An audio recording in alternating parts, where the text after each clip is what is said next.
Diary शब्द अंग्रेजी भाषा का है। डायरी के लिए हिंदी में दैनंदिनी, दैनिकी आदि शब्दों का प्रयोग किया जाता है। डायरी में निजी जीवन में प्रतिदिन घटित घटनाओं का लेखा जोखा रखा जाता है।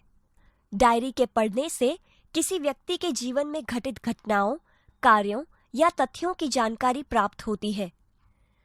डायरी में व्यक्ति घटित घटनाओं के साथ साथ अपने मन में उठी प्रतिक्रियाओं की अभिव्यक्ति भी अंकित करता है, इसलिए उसमें वैयक्तिकता होती है। डायरी प्रतिदिन, साप्ताहिक, पाक्षिक अथवा मासिक लिखी जा सकती है।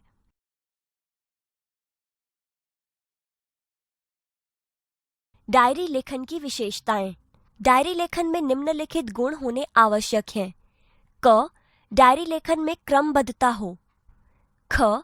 इसमें लिखा गया विवरण संक्षिप्त, सारगर्भित तथा वास्तविक हो। ग. डायरी लेखन में स्थान, तिथि, घटना या तथ्य का स्पष्ट रूप से उल्लेख होना आवश्यक है। घ.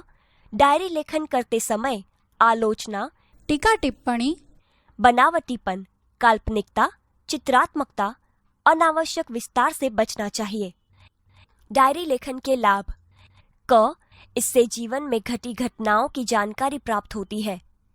ख. डायरी में तथ्यों का उल्लेख रहता है, इसी कारण व्यक्ति दिन भर जो अच्छे बुरे काम करता है उसका उल्लेख भी रहता है। इससे शनेह शनेह बुराइयों से बचा जा सकता है। ग. डायरी ही ऐसा दस्तावेज है जिसे पढ़कर किसी व्यक्ति के जीवन के पिछले अनुभवों तथा घटनाओं की जानकारी उसी व्यक्ति के शब्दों में प्राप्त की जा सकती है।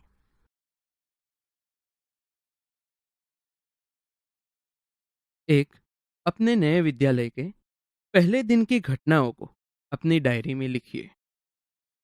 7 अगस्त 2010, जामनगर। आज नए विद्यालय में मेरा पहला दिन था। मन में विभिन्न प्रकार के विचारों की उथल-पुथल चल रही थी तथा अनेक अनजानी आशंकाएं अनायास ही मुझे डरा रही थी। 9 बजे पिताजी के साथ अपने नए विद्यालय आदर्श मंदिर में पहुंचा। प्रधानाचार्य कक्ष में जाने पर उन्होंने मुझे कुछ प्रश्न किए, जिनके उत्तर मैंने दे दिए। मेरे उत्तरों से वे संतुष्ट नजर आए। उन्होंने मुझे प्रवेश के लिए निर्धारित फॉर्म दे दिया। मन को राहत मिली। थोड़ी ही देर में शुल्क आदि जमा करवाने के बाद मैं अपनी नई कक्षा में पहुंच गया।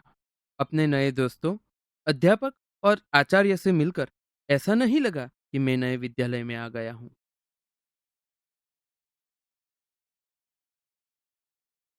2.